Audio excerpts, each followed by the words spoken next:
dia a todos, feliz sábado. É um prazer enorme estar com vocês nessa manhã.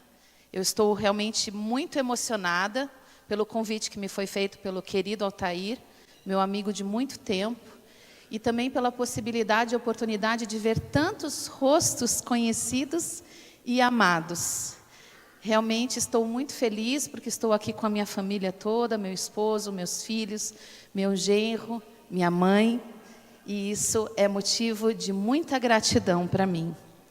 Vamos orar?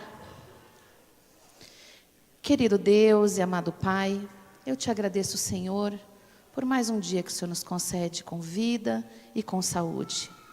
Também agradeço, Senhor, pela oportunidade de estarmos aqui, na Tua casa de oração. Em tempos de tanta dificuldade no mundo todo, agradecemos a Ti porque ainda temos liberdade para congregar. Temos liberdade para abrir a Tua palavra. Temos liberdade para falar do Teu amor e da Tua misericórdia. Obrigada, Senhor, por todas essas bênçãos. Nesse momento, Pai, eu quero me esvaziar diante da Tua presença, para que o Senhor encontre um terreno propício para se mover livremente e realizar muitos milagres. Que não falhe a mulher, que não falhe a pecadora, que não falhe a frágil e pobre filha sua, mas que falhe alguém inspirada por Ti e de acordo com a Tua santa e boa vontade. Em nome de Jesus. Amém.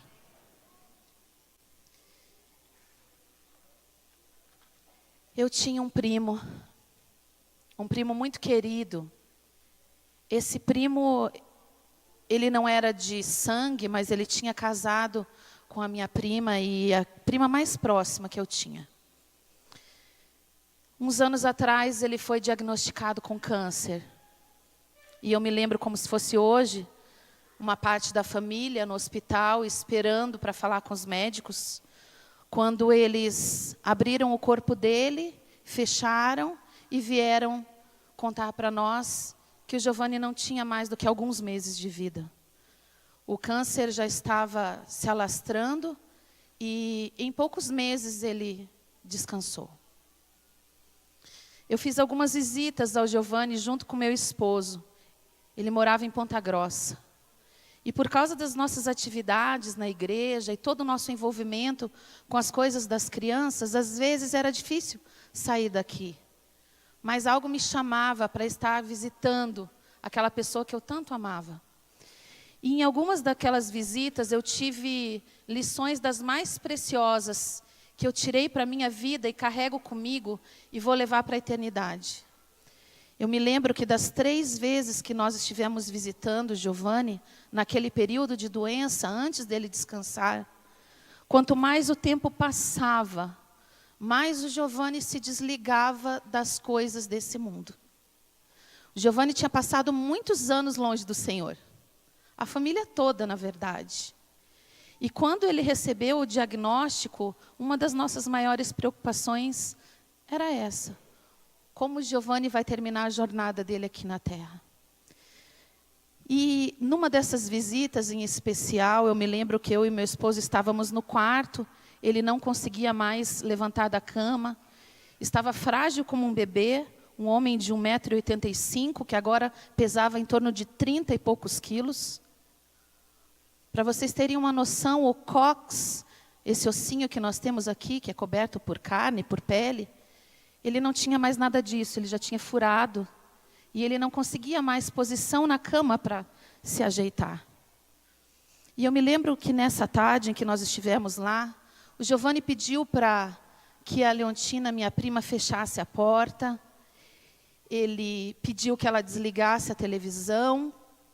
Ele apontou para o lado da cama e falou: Tati, lê a Bíblia para mim.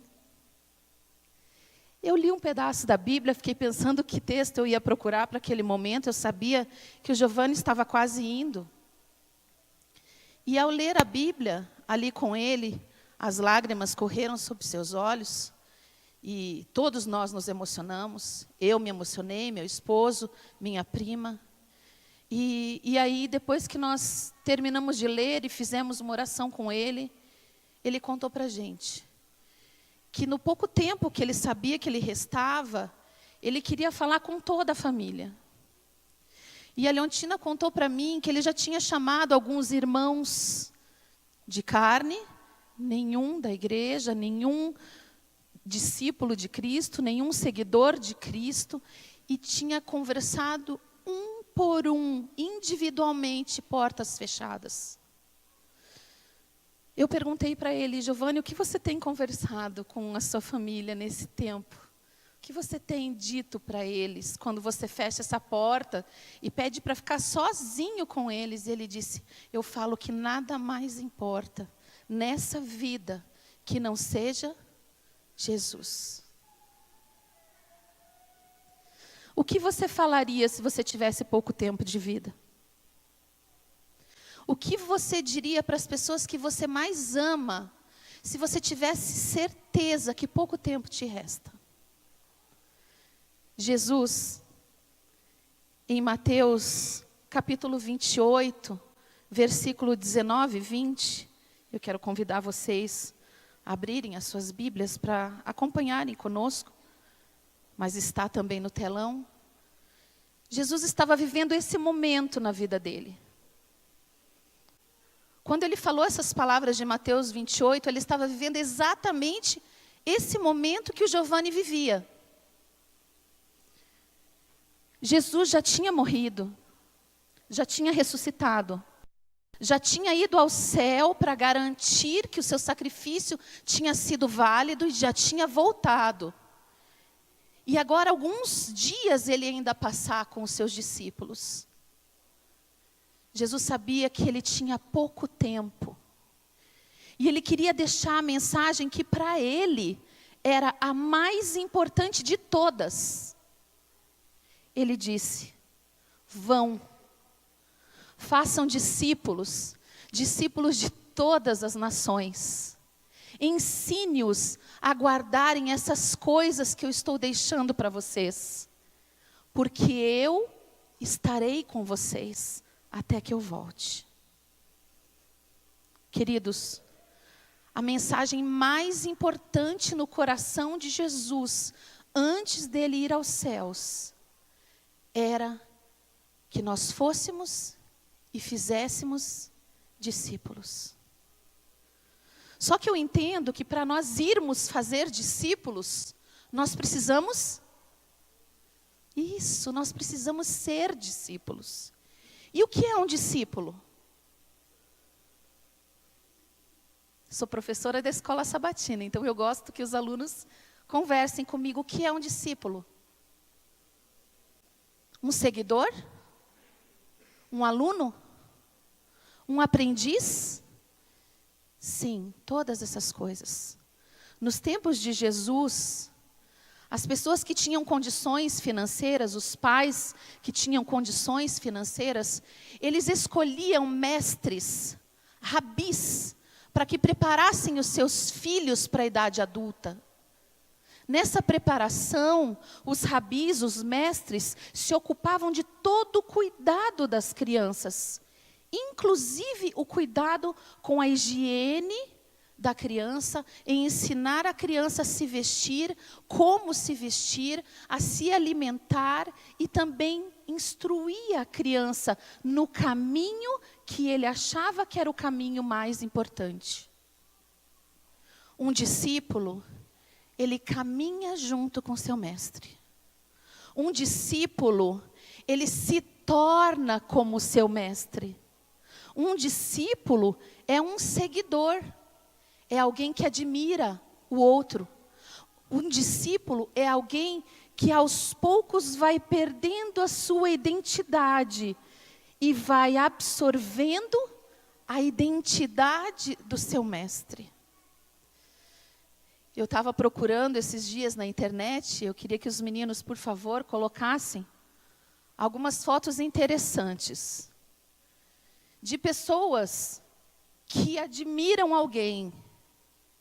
E por admirarem alguém, querem se tornar como essa pessoa. Então vejam esse rapaz aqui, o Romário, ele admira profundamente o Hulk. Então, por admirar muito o Hulk, ele queria se tornar como o Hulk. E por isso, ele injetou mais de 30 litros de hormônio nos braços, para que pudesse ficar parecido com o seu mestre. Próxima foto, por favor. Aqui nós temos o Herbert, né? Desde os 4 anos, ele admirava o Super-Homem. Ele começou a pedir de presente de aniversário a cada momento, e de Natal, e de Dia das Crianças, e cada oportunidade que tinha, ele pedia todos os bonecos, as miniaturas, os jogos, os puzzles, e tudo que tinha relacionado com o Super-Homem. Na foto da direita que nós estamos vendo, ele já tinha passado por 26 cirurgias, para ficar parecido com o seu mestre. Próximo. E é o último exemplo. Esse rapaz aqui eu achei muito interessante. É o Fran. Ele admira profundamente o Rick Martin. E por admirar profundamente, ele queria ficar parecido. Só que eu vou mostrar para vocês como que ele era. Próxima foto. A foto da esquerda é o mesmo rapaz. É o mesmo rapaz.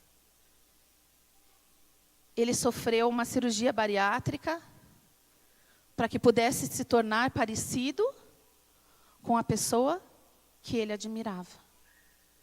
Um discípulo, ele é um seguidor. Mas aqui nós estamos falando de seguidores de mestres, de rabis, de ídolos, de carne. E as pessoas fazem de tudo para que fiquem parecidas com ele. O que você tem feito para se tornar parecido com Jesus? Você é um discípulo? Você é um aprendiz de Cristo? De verdade? Na verdadeira acepção da palavra? Os discípulos de Jesus foram os primeiros seguidores que nós conhecemos. E quando Jesus fez o convite para eles, é engraçado que esse convite ele se repete. Ele dizia, deixa tudo e segue-me. Deixa tudo e segue-me. Coletor de impostos, deixa tudo e segue-me. Médico, deixa tudo e segue-me. Pescadores, deixa tudo e segue-me. Quando os discípulos aceitaram o convite de Jesus, eles ainda não tinham uma noção exata, nem de para onde eles iam, nem de como viveriam, e tampouco do impacto que aquele seguir traria para a vida deles. Mas eles simplesmente aceitaram o convite. E como age um seguidor de Cristo? Como age um discípulo de Jesus? No versículo 2 de Romanos 12, vamos pegar só o primeiro trechinho lá em cima. Diz o seguinte, que o discípulo, ele passa por um processo de renovação da mente. A nossa mente, mas sede transformados pela renovação do vosso entendimento. Em outras versões, pela renovação da vossa mente. A sua mente, que está ligada a determinadas coisas. Quando aceita seguir a Cristo, ela se renova, ela se torna nova. E ela passa a se preocupar com outras coisas. As coisas que eram importantes para o discípulo de Jesus, elas não são mais importantes quando elas começam a seguir a Cristo. Aquilo que era essencial para o discípulo antes, não é mais essencial. As coisas começam a mudar de perspectiva. As coisas invisíveis começam a tomar forma e começam a fazer sentido. E nós temos uma mudança total de mente. uma mudança total de mente. O versículo 3, ele fala que o discípulo, olha que interessante, queridos. Versículo 3, ele diz assim, que o discípulo, ele não pensa mais de si mesmo do que convém. Estão vendo lá? Pela graça que me é dada, digo a cada um dentre vós que não pense de si mesmo além do que convém. Sabe o que é isso aqui? Uma advertência em relação à superestimação. O discípulo, ele tem que entender quais são seus pontos fortes, seus pontos fracos, para que ele faça escolhas que sejam pautadas naquilo que o seu mestre gostaria que ele fizesse. Aquilo que era importante não é mais importante. A visão das coisas se transforma. Porque agora a minha mente está renovada. E eu não penso mais de mim mesma do que me convém. Olha que interessante. Na sequência diz que devemos pensar com... O que está na sequência ali? Antes, pense com moderação. Sabe o que significa isso, queridos? Significa ter uma noção real de si mesmo. O vaidoso, o orgulhoso, não tem essa noção. Eles querem mostrar para as pessoas que eles são mais do que realmente são. E nesse desejo, se perdem de seguir a Cristo. Não existe espaço para orgulho e para vaidade no caminho com Cristo. A gente tem que se despir. Precisamos deixar as coisas para trás. O desejo de se pautar pela aparência fica para trás. O desejo de se pautar pela riqueza fica para trás. O desejo de se pautar pela erudição, pelo profissional, pela condição financeira fica para trás. Porque eu agora não penso mais de mim mesmo do que convém. O discípulo, queridos, ele é medido pela fé. Olha o finalzinho lá. Antes, pense com moderação, conforme a medida da fé que Deus repartiu a cada um. Bom, se a medida com que eu me meço não será mais a medida que eu enxergo, não será mais pela riqueza, não será mais pela erudição, não será mais pela minha condição financeira, então qual é a medida que eu devo usar para me enxergar? A fé é a medida. A fé é a medida. A fé é a medida porque sem a fé, queridos, é impossível agradar a Deus. A fé em Cristo, ela se torna o meu medidor. E é pautado nela que eu começo a me enxergar. O que acontece no versículo 4? Esse discípulo, essa pessoa que escolheu seguir a Cristo, e que teve uma renovação da mente, não pensa mais de si mesma do que deve, ela entende que ela não é mais um fim em si mesmo. Versículo 4. Ela entende que agora ela faz parte de um corpo. Ela entende que agora ela não é mais sozinha. Ela não pode mais decidir sozinha. Ela não pode mais caminhar sozinha. Porque agora ela faz parte de um corpo. Versículo 4, penúltimo parágrafo. Porque assim como em um corpo temos muitos membros, e nem todos os membros têm a mesma operação, assim nós, que somos o quê? Muitos. Somos um só corpo em Cristo, mas individualmente somos membros uns dos outros. Aqui nós temos várias lições riquíssimas.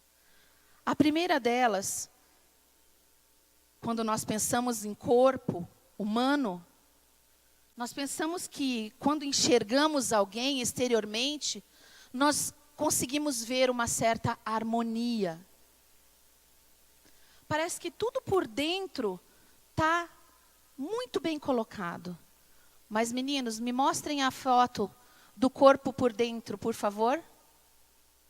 A próxima foto.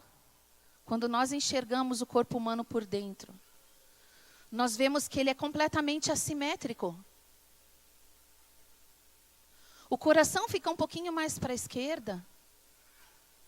Ali também fica a parte do pâncreas, do estômago. E do lado direito fica o duodeno, o fígado, a vesícula biliar. Por dentro o corpo não é simétrico. Ele é assimétrico. Cada coisa tem seu lugar. São muitos membros.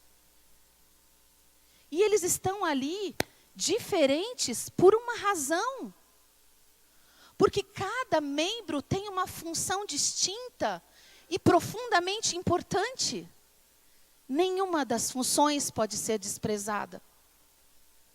No corpo de Cristo, quando entendemos que somos um membro do corpo de Cristo, nós entendemos que temos a nossa função, mas mais, nós entendemos que o outro membro também tem uma função. E que a função que o outro membro exerce, ela é tão importante quanto a função que eu exerço. Não existe mais competição. Não existe mais comparação. Agora, o que existe é complemento. Agora, o que existe é cooperação. Agora, o que existe é unidade. Unidade. Pensando na questão da unidade, nós volta um pouquinho para o texto anterior, no último versículo, no anterior. Isso. Aí, ali diz o quê? Que nós somos um só corpo em Cristo. E isso é essencial para o nosso entendimento. Nós entendemos que existe um cabeça desse corpo. E esse cabeça é Cristo. É Ele que controla os membros. Todos se sujeitam a Ele. Todos o procuram. Todos se entregam diante dEle. Para que a unidade exista. Por que o Pentecoste foi tão eficiente quanto foi? Por que apenas em uma pregação tantas pessoas foram convertidas? Porque ali existia unidade.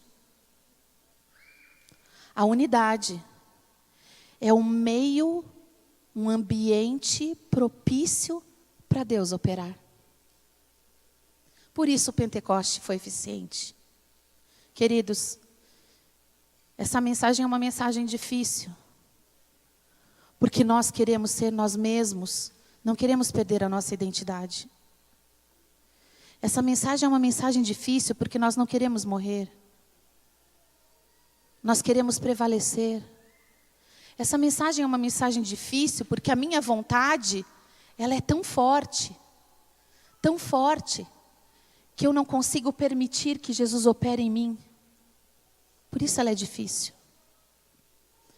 Quando eu ajo em unidade, quando eu ajo em cooperação, eu ajudo o corpo de Cristo a viver um ambiente propício para que Deus possa operar.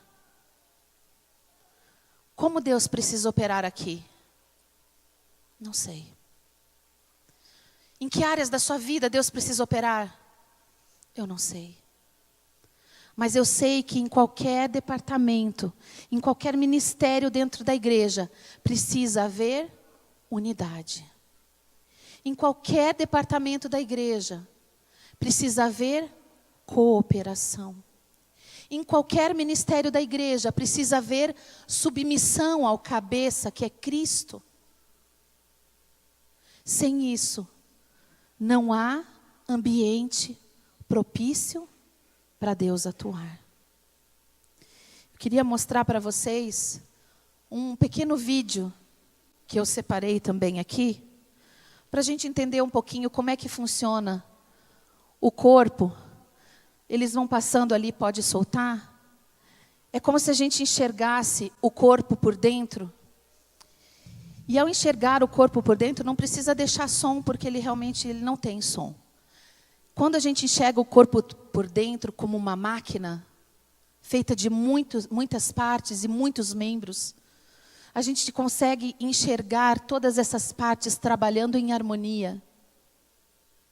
Basta uma dessas partes se recusarem a atuar de acordo com a vontade, que elas atrapalharão o funcionamento do organismo. Nós pensamos em pequenos membros, em grandes membros. Nós pensamos em pequenos órgãos e grandes órgãos. E ali, avaliando cada momento do nosso dia, o que significa o acordar, quais são os membros que se movem para que eu acorde, para que eu respire. E eu penso quando eu vou me alimentar, e eu penso em quais são os membros que se movimentam quando eu estou comendo, quais estão trabalhando, e quando eu vou descansar, quais são os membros que precisam estar também conectados. Eu consigo entender a importância de cada parte do meu corpo. Se uma delas falhar, todo o corpo falha. Queridos, isso é tão urgente, isso é tão grave, isso é tão importante. Nos departamentos da igreja, nós vemos exatamente isso. Nós vemos departamentos aqui que cuidam das crianças, certo? Onde está a líder do Ministério da Criança da igreja? Que Deus te abençoe, Karina. Nós temos aqui ministérios que trabalham em cuidar do templo, da administração, da manutenção, do cuidado físico do templo. Onde está o líder do diaconato? Por favor. Onde está a líder do diaconato feminino? Nós temos outros departamentos que cuidam da recepção da igreja. Os braços que se abrem para a comunidade. Onde está o líder da recepção?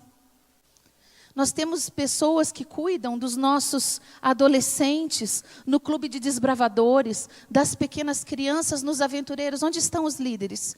Desbravadores, aventureiros. E nós temos pessoas e líderes que cuidam das famílias da nossa igreja. Nós temos pessoas que cuidam do ministério da família. Nós temos pessoas que cuidam do ECC. Todas precisam conviver em cooperação.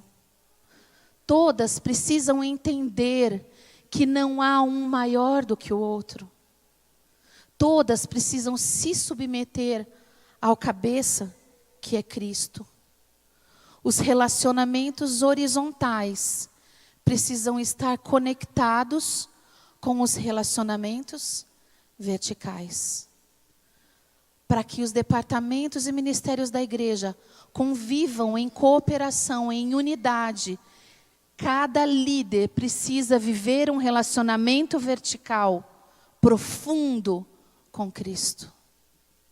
Eu acho que ninguém gosta de falar, mas eu vou ter que lembrar aqui porque é um bom exemplo, de um episódio que aconteceu com a seleção brasileira 4 anos atrás. Todo mundo já se olhou, já sabem do que eu estou falando, quando o Brasil jogou contra a Alemanha, e o placar foi 7-1. Foi um placar terrível. O que aconteceu com o time ali? Aquelas pessoas usavam o mesmo uniforme. Aquelas pessoas tinham o mesmo técnico. Aquelas pessoas tinham um bom treinamento e uma condição física invejável.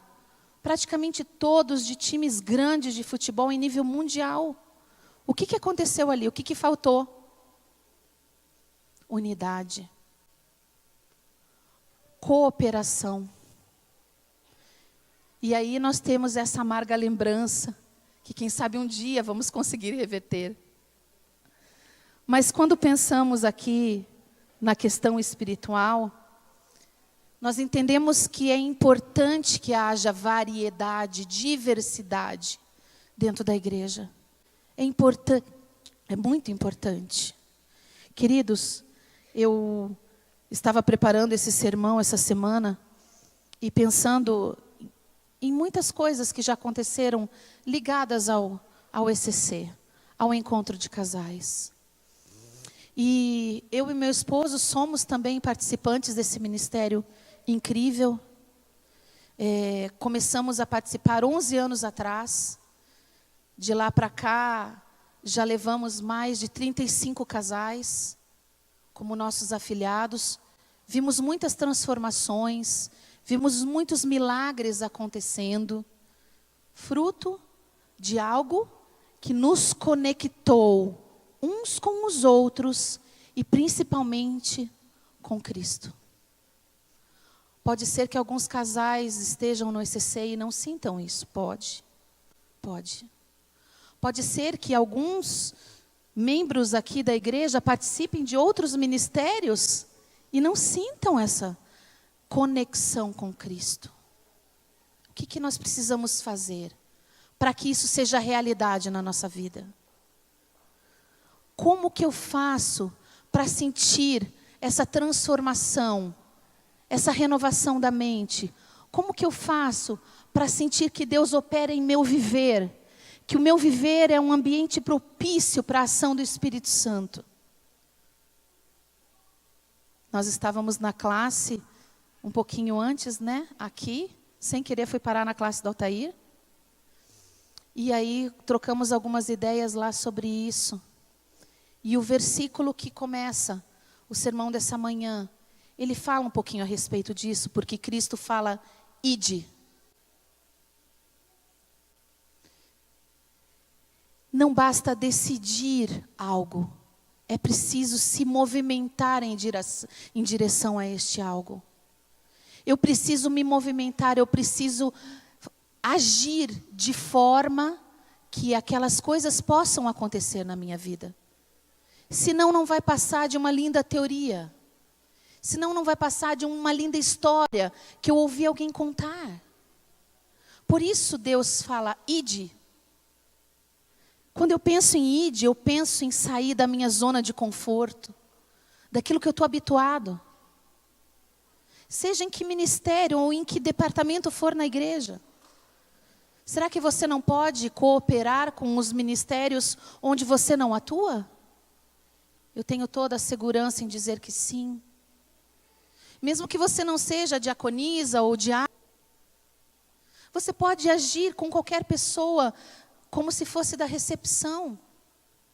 E eu nunca vou me esquecer, o meu marido sempre falava, ele é o único adventista da família até hoje, mas quando ele veio a conhecer a nossa igreja, e uma das coisas que ele sempre repetia, era de que quando ele foi à igreja pelas primeiras vezes, tinha uma pessoa que dava um abraço nele, que ele não conseguia esquecer. E cada sábado que ele ia à igreja, essa pessoa desviava de todos e fazia um caminho oposto ao que deveria, para se deslocar até onde meu marido estava e dar um abraço nele. Mas aquela pessoa não era da recepção. Aquela pessoa nunca foi da recepção.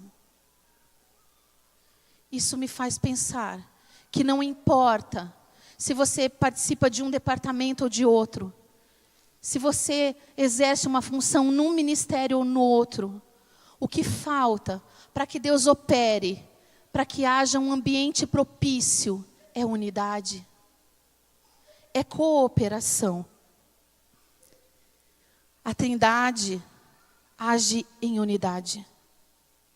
Deus Pai, Deus Filho e Deus Espírito Santo.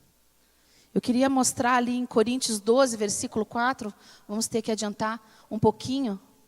Aí, eu já volto no filme. Aqui nós vemos como a unidade na Trindade exerce o poder quando nos dá os dons que temos. Olhem ali o que diz Coríntios 12, versículo 4. Os dons são diversos, mas o que é um? Ok, então guardem duas palavras. Os dons são diversos, mas o que é um? Espírito é um. Próximo versículo diz o quê? Há diversidade no quê? Nos serviços, mas o Senhor é o mesmo. Em algumas traduções eu tenho Cristo é o mesmo. E no último versículo ali diz o quê? Me ajudem? Existe diversidade nas realizações, mas o Deus que opera tudo em todos é o mesmo. Então vejam lá, palavras importantes. Dons diversos, Espírito mesmo. Dom é uma coisa que eu recebo, que eu posso não usar se eu não quiser. Mas eu recebo, está dentro de mim. É o Espírito que dá. Os serviços, o serviço está ali, para ser executado. E quem é que opera e lidera os serviços? Cristo. Do grego, no original, né, a palavra onde nós estamos ali trabalhando em serviços, é diakoniai, e quer dizer ministrações. E por último, as realizações são muitas, mas o Deus que opera é um só. Vocês veem a Trindade ali, nesses 3 versículos? Espírito, Filho e Deus Pai. Dons, o que eu estou dentro de mim. Serviços, ministrações, o que existe para ser feito. Realização, é quando eu vou e eu faço. Deus Pai, Deus Filho e Deus Espírito Santo. Em unidade, preocupados também com os dons. Só que daí nós podemos pensar, por que alguns recebem uns dons e outros recebem outros dons? Por que alguns recebem o dom, por exemplo, de ministrar a palavra e outros recebem o dom de orar? E nós temos a resposta também, queridos. No versículo 11 ali de Coríntios 12, eu acho que está no próximo PowerPoint ali, nós temos a resposta. Quem é que distribui os dons? O Espírito Santo distribui os dons. E como que ele distribui os dons? Como lhe apraz. Como ele deseja. Aqui nós temos 2 características interessantíssimas do Espírito Santo. A inteligência e a soberania. Porque a base que ele usa para conceder os dons para cada um de nós são as nossas capacidades e as nossas necessidades. Ele sabe do que eu sou capaz e ele sabe do que eu preciso. E baseado nisso, nesse conhecimento, ele dá o dom que eu preciso. Ele dá o dom o que eu preciso. Ele não dá o dom que eu quero. Ele dá o dom que eu preciso. Queridos, isso é muito importante. Muito importante, porque quando eu penso que o Espírito Santo é que entrega os dons, e ele entrega como lhe apraz, e isso é baseado no conhecimento que ele tem das minhas capacidades e das minhas necessidades, eu me sinto seguro, eu me sinto tranquila em dizer que se eu usar os dons que ele me deu, eu vou me sentir feliz. Eu vou me sentir plena. No entanto, se eu ficar olhando os outros membros do corpo, se eu ficar observando o que os outros departamentos fazem, se eu ficar avaliando, comparando e competindo, eu não vou chegar no ambiente propício para Deus operar, porque eu vou fugir da unidade. Deus não quer orgulho. Deus quer humildade. O primeiro efeito da mente renovada que eu falei lá atrás é humildade. Se não existe humildade na nossa vida, é porque a nossa mente não foi renovada. O eu continua sendo mais importante do que Deus.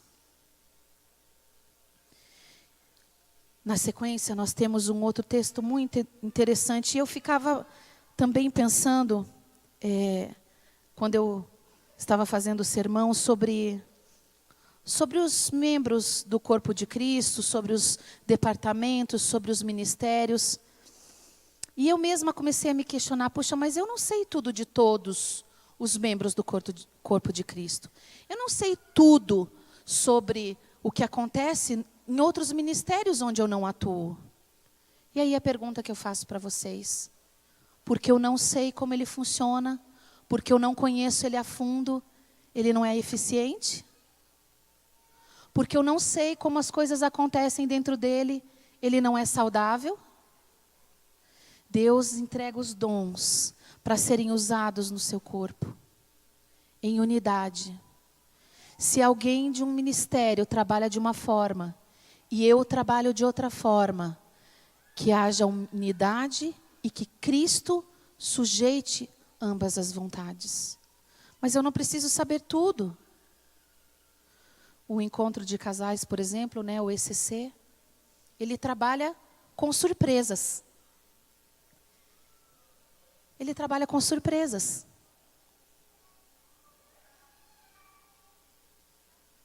Não é segredo.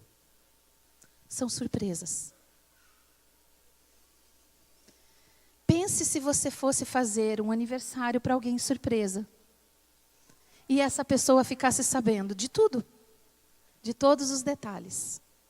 Onde é, quem vai estar lá, qual vai ser o cardápio do dia, quais serão as reações das pessoas em cada momento. Como você se sentiria em chegar num aniversário que te fizeram de surpresa e você soubesse todas as surpresas? O ECC, por exemplo, ele trabalha com surpresas. Ele é melhor ou pior por causa disso? Não. Ele só trabalha de um jeito diferente.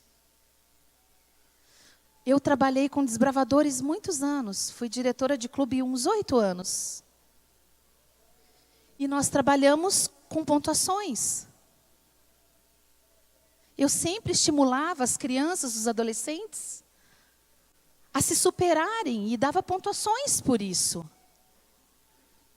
Será que a forma que eu trabalhei quando fui diretora do clube era melhor ou pior do que a forma com que outros trabalham? Não. Ela só é diferente. Quando nós compreendemos que nas diferenças nós crescemos, nós alcançamos uma quantidade maior de pessoas. Paulo dizia o quê? Eu me faço judeu com os judeus. Ele se fazia como uma classe determinada para alcançar aquela classe. Dentro da igreja é igual. Pode ser que o ministério de oração aqui, por exemplo, seja um ministério fortíssimo, e eu espero que seja. Porque é um ministério invisível. Mas nem por isso menos poderoso. Nem por isso menos poderoso. Todas as formas usadas por Deus para alcançar as pessoas são formas saudáveis e eficientes. Se eu entender que precisa haver unidade entre os membros do corpo de Cristo. Estou indo para o finalzinho da nossa história, da nossa mensagem. Eu queria mostrar para vocês aquele videozinho.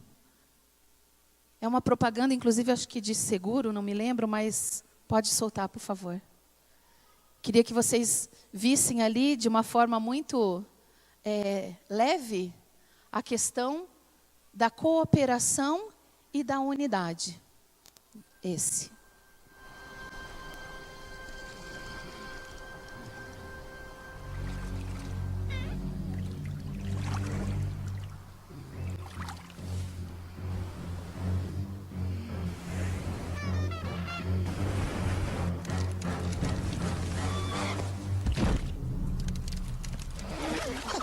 It's smarter to travel in groups.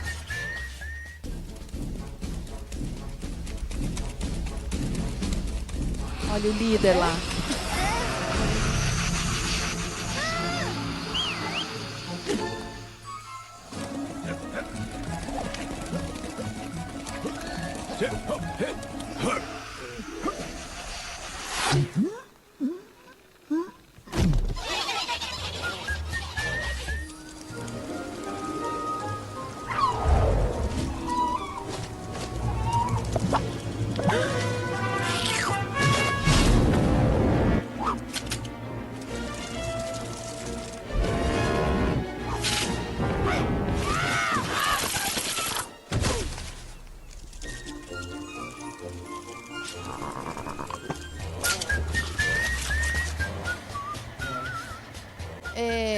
É engraçado, mas é muito real.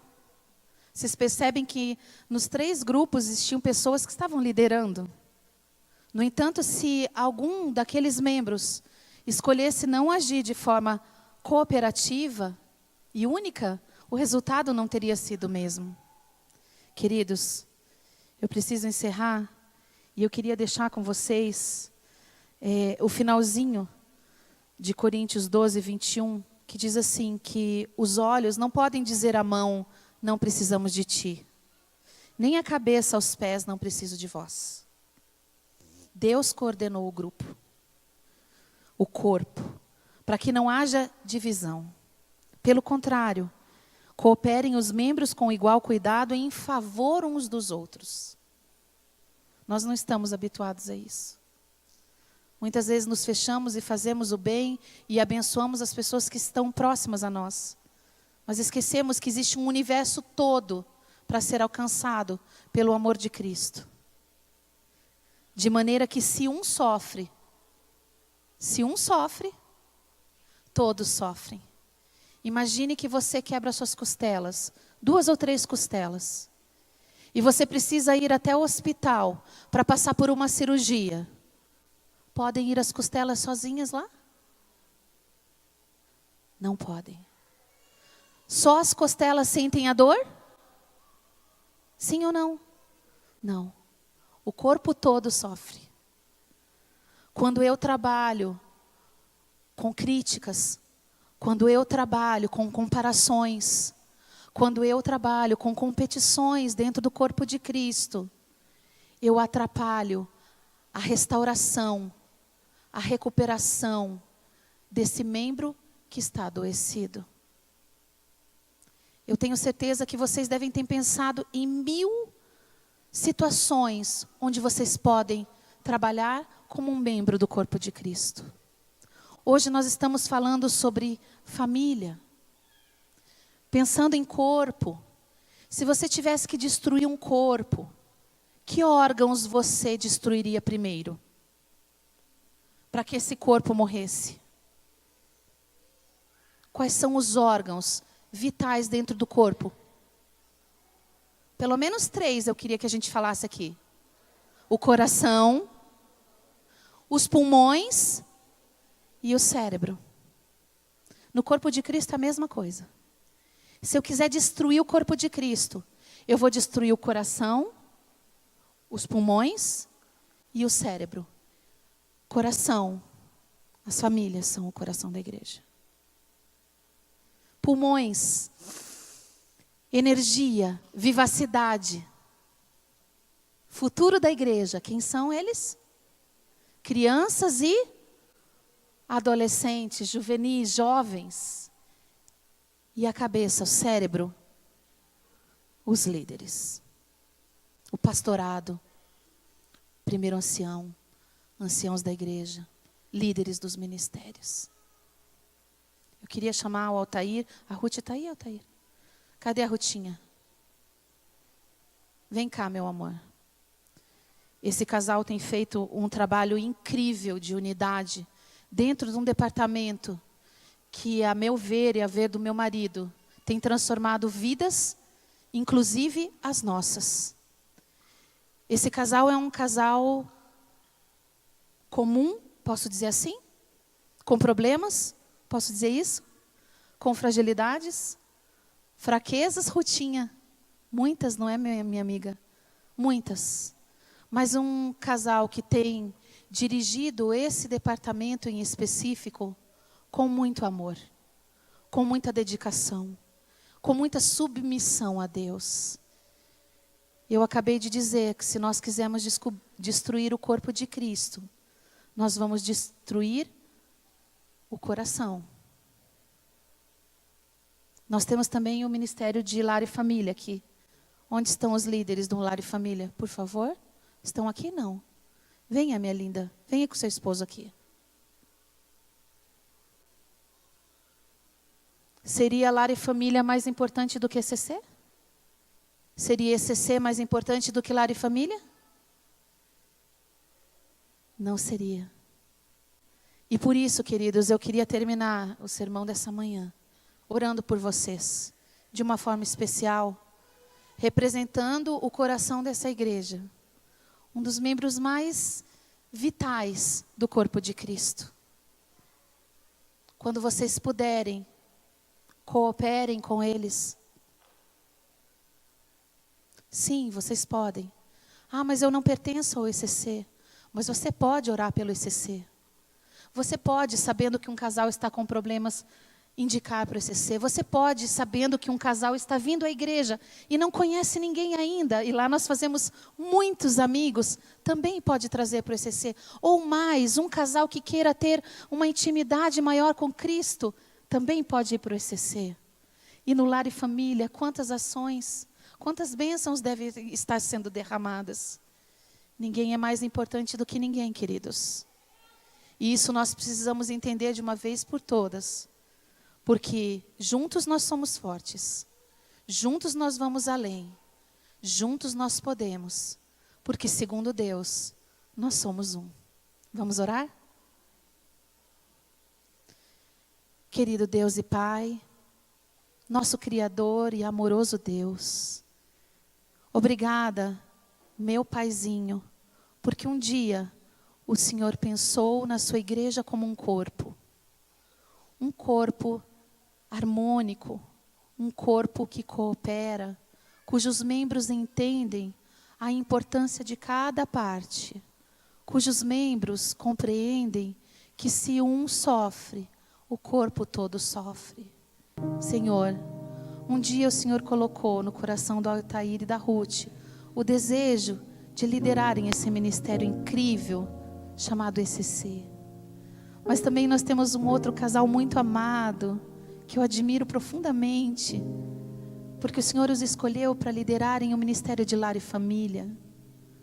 O coração da tua igreja, Jesus. Eu só posso pedir bênçãos especiais do céu sobre a vida deles.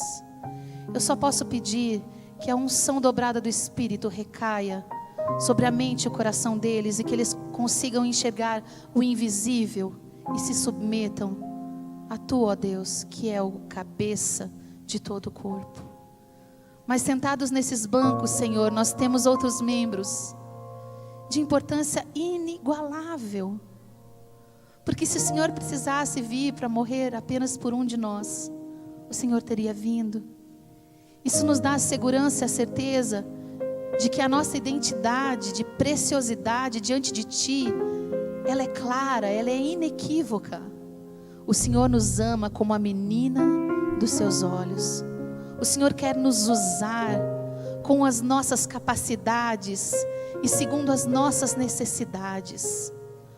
Usa cada pessoa aqui no Teu templo, no Teu corpo, de forma poderosa, de forma profunda, que cada um possa compreender quais são os propósitos que o Senhor tem, e em unidade, em cooperação, apressar logo a tua volta.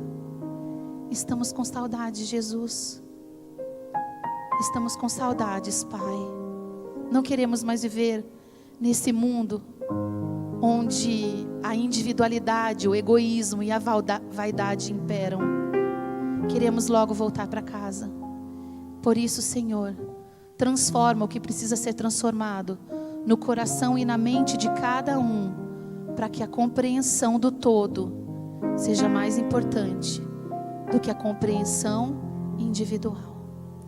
Cuida do pastorado dessa igreja, dos líderes, das crianças lindas, dos jovens adolescentes, que são o pulmão da tua igreja. Dá-nos um descanso reparador no teu sábado, no teu dia, e continua a se mover na nossa vida, em nome e pelo amor de Jesus. Amém.